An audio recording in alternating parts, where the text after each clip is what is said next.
اسرائیل نے ایران پر بڑا حملہ کر دیا۔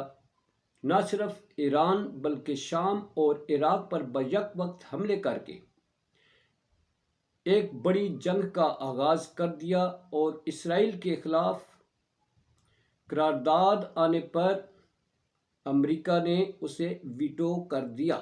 امریکہ کے اتحادی ساتھ چھوڑ گئے۔ اب آگے کیا ہوگا؟ سب سے زیادہ متاثرہ فریق پاکستان، اور ایران نے جو واپس حملہ کیا ہے اسرائیل پر، اس کی گونج نیو یارک سے آ رہی ہے۔ اس پہ بات کرتے ہیں۔ بسم اللہ الرحمن الرحیم۔ بریکنگ آرمیز کے ساتھ میں فیصل سید۔ ناظرین، امید کرتا ہوں آپ جہاں بھی ہوں گے رب تعالیٰ کی پناہ میں عافیت سے ہوں گے۔ ناظرین، ایران کے حملے کا جواب جو ہے بالآخر اسرائیل نے دے دیا۔ ایران کے کتنے شہروں کو نشانہ بنایا اور ایران نے کہاں حملہ کیا کہ اس کی گونج امریکہ تک سے آ رہی ہے۔ میرا یہ چینل پلیز سبسکرائب کر دیجیے گا اور بیل آئیکن کا بٹن دباتے ہوئے اینڈ تک دیکھنے کے بعد اپنی قیمتی آراء سے ضرور آگاہ کیجیے گا۔ ناظرین اکرام، ایران اور اسرائیل کے مابین جنگ اس چنگاری کا نتیجہ ہے، اس کا پیش خیمہ ہے، جو چنگاری سلگائے گی، اور پھر اس چنگاری پر امریکہ کی طرف سے تیل ڈالا گیا، اور اس تیل ڈالنے کے بعد اس کے پیچھے امریکہ کے کیا مفادات ہیں، اور اس میں وہ اب پاکستان کو بھی کیسے اپنی لپیٹ میں لے گا، اپنے جال میں پھنسا کر اس کی عنایتیں مہربانیاں کدھر لے جاتی ہیں، اس پہ بھی بات ہوگی۔ ناظرین، اس وقت جو ہے خطہ، ہمارا خطہ جس میں ہم رہ رہے ہیں، اور شاید اس میں سب سے زیادہ متاثر بھی ہم ہی ہیں۔ متاثرین جنگ کون ہوں گے؟ پاکستانی۔ اب جنگ جو ہے وہ اسرائیل نے اس کو ہوا دے دی ہے۔ یہ چند اجلاس ہوتے رہے، ان کی جنگی کابینہ جو ہے وہ فیصلہ نہیں کر پا رہی تھی حملہ کرے یا نہ کرے، مگر انہوں نے کہا کہ امریکہ نے بھی انہیں مشورہ یہی دیا کہ اس علاقے میں، اس مڈل ایسٹ میں اپنی دھاک کو برقرار رکھنے کے لیے، غنڈہ گردی کو برقرار رکھنے کے لیے ضروری ہے کہ آپ ایران کو جواب دیں۔ اس کا واضح ثبوت اس بات کا ہے کہ آج جب سلامتی کونسل میں، یونائٹڈ نیشن اقوام متحدہ میں اجلاس ہوتا ہے، اور اس اجلاس میں 15 ممالک ہوتے ہیں، جس میں سے 12 اس فلسطین کے حق میں وہ دیتے ہیں جی کہ اسرائیل کے خلاف کارروائی کی جائے یا جنگ بند کروائی جائے۔ اس قرارداد کو امریکہ نے ویٹو کر دیا۔ مزے کی بات یہ ہے کہ اس قرارداد میں پیش کرنے والے فرانس، جرمنی، انگلینڈ جو ہیں، انگلینڈ نے تو خیر حصہ ہی نہیں لیا، فرانس، جرمنی اور دیگر ممالک جو ہیں، جو امریکہ کے اتحادی ہیں، وہ بھی اس قرارداد میں شامل تھے۔ انگلینڈ تو امریکہ کا رائٹ ہینڈ ہے جی، انہوں نے حصہ ہی نہیں لیا انہوں نے اس قرارداد میں۔ تو امریکہ نے ویٹو کر دیا، یعنی امریکہ نے ثابت کیا کہ وہ اسرائیل کی غنڈہ گردی میں اس کی پشت پناہ کرنے میں سب سے پیش ہے۔ اور ساتھ ہی انہوں نے منافقت یہ کی ہے کہ جناب یہ نہیں ہے کہ ہم نے ویٹو کیا ہے تو ہم کوئی اسرائیل کا ساتھ دے رہے ہیں، ہم چاہتے ہیں کہ مذاکرات سے مسائل حل کریں۔ اب ناظرین کرام، حملے کی بات ہو رہی تھی۔ اسرائیل نے حملہ کیا ایران کے شہر اصفہان، زیدان اور شیراز پہ، اور وہ کہتے ہیں کہ ہم نے ایران کے جو اس کا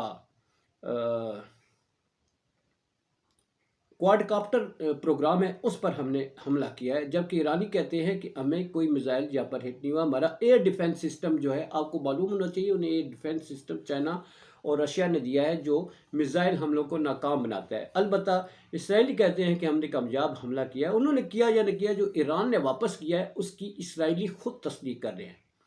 ایران نے اسرائیل کے ایٹمی یعنی جوہری پروگرام کو نشانہ بنایا ہے، اس سے ٹھیک ٹھاک نقصان پہنچایا ہے، اور باقی اس کی ملٹری تنصیبات جو ہیں ان پر حملے کیے، واپس میزائل حملے کیے جی، اور جو صحیح نشانوں پر لگے جا کے۔ آپ کو معلوم ہونا چاہیے کہ ایران کے پاس وہ جدید ترین ہتھیار ہیں، میزائل ہیں، جنہیں اسرائیل نہیں روک سکتا، اس کا نظام جو ہے وہ اسے نہیں روک سکتا۔ حالانکہ انہوں نے بھی ڈرون اٹیکس کیے ایران پر، ایرانیوں نے ناکام بنا دیا۔ اب ناظرین کرام، جو اسرائیل نے نہ صرف ایران پر حملہ کیا ہے بلکہ اس نے شام اور عراق پر بھی حملہ کیا، اس کے جیٹ طیاروں نے وہاں پر بھی اٹیکس کیے، وہاں پہ ایئرپورٹس پر انہیں حملے کیے۔ یوں اس جنگ کو پھیلا دیا گیا ہے، مگر اس جنگ کے پھیلنے کے بعد سب سے زیادہ خطے میں متاثر فریق جو ہے وہ ہے پاکستان، کیونکہ اس جنگ کے بعد آج جو دوبارہ اسرائیل نے واپس اٹیک کیا ہے، پٹرول جو خام مال ہے، جو تیل خام تیل جو ہے، اس کی قیمتیں بڑھ گئی ہیں۔ ہم پہلے ان قیمتوں کو بھگت رہے ہیں نا، اس پہلے وہ یوکرین اور رشیا کی جنگ کا نتیجہ ہم بھگت رہے ہیں، وہ تو دور ہیں، یہ تو ہمسائیگی میں ہماری جنگ شروع ہو چکی ہے۔ بھارت نے الگ اپنی تیاری پکڑ لیا جی، اس نے کوئی میزائل سسٹم نصب کر دیا کہ ہماری بھی خطرہ ہے کہ ہم پر حملہ نہ ہو جائے۔ اب ایسی صورتحال میں پاکستان کیسے متاثر ہوگا؟ ڈیزل پٹرول کی قیمتیں پہلی بڑھی ہیں، اب یہ آسمانوں سے بات کریں گے۔ ہماری حکومت تو پہلی بہانے ڈھونڈتی ہے جی، کوئی بہانہ ملے جیسے پٹرول اثر کم پڑتا ہے تو یہ اس کا کئی گنا زیادہ جو ہے قیمتیں بڑھا دیتے ہیں۔ اس کے بعد امریکہ کی پاکستان کو اس جنگ میں کیسے گھسیٹنے کی کوشش کی جا رہی ہے؟ ناظرین، امریکہ کی عنایتیں آپ نظر انداز مت کریں۔ امریکہ کے مسلسل بیان آ رہے ہیں پاکستان کی معیشت سنبھل رہی ہے، مطلب ہے یہ امریکن کہہ رہے ہیں جی پاکستان بڑی اچھی ترقی کر رہا ہے، آئی ایم ایف کے ساتھ پاکستان کے اچھے ڈائلاگ چل رہے ہیں، یہ امریکن کہہ رہے ہیں پاکستان کی معیشت کو سنبھالنے میں ہم مدد دیں گے۔ بھائی تسی کیوں اتنے مہربان ہو؟ تسی تو کہہ رہے ہو پاکستان ڈوب رہا ہے، معیشت ڈوب رہی ہے۔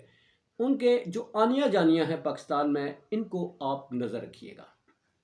یہاں تک کہا جا رہا ہے کہ پاکستان پر عنایتیں کر کے پاکستان سے کچھ بڑے کام لیے جانے ہیں۔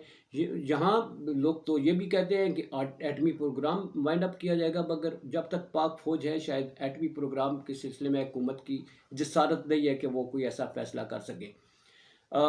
دوسرا جو ہے، مفتاح اسماعیل صاحب جو ہیں وہ کہہ چکے ہیں کہ پاکستان کے مستقبل کو داؤ پہ لگا دیا گیا، مگر امریکہ جو ہے وہ کہہ رہا ہے جی ہم پاکستان کی معیشت کو سنبھالنے میں مدد دیں گے۔ ان کی آنیاں جانیاں اور فردن فردن ان کی ملاقاتیں آپ نوٹ کرتے جائیے گا کہ امریکہ وہ ہے جو ہمیں منہ کے بل گراتا ہے۔ ان کا وہ چھٹا بحری بیڑا 65 کی جنگ کا آج تک پاکستان نہیں پہنچا۔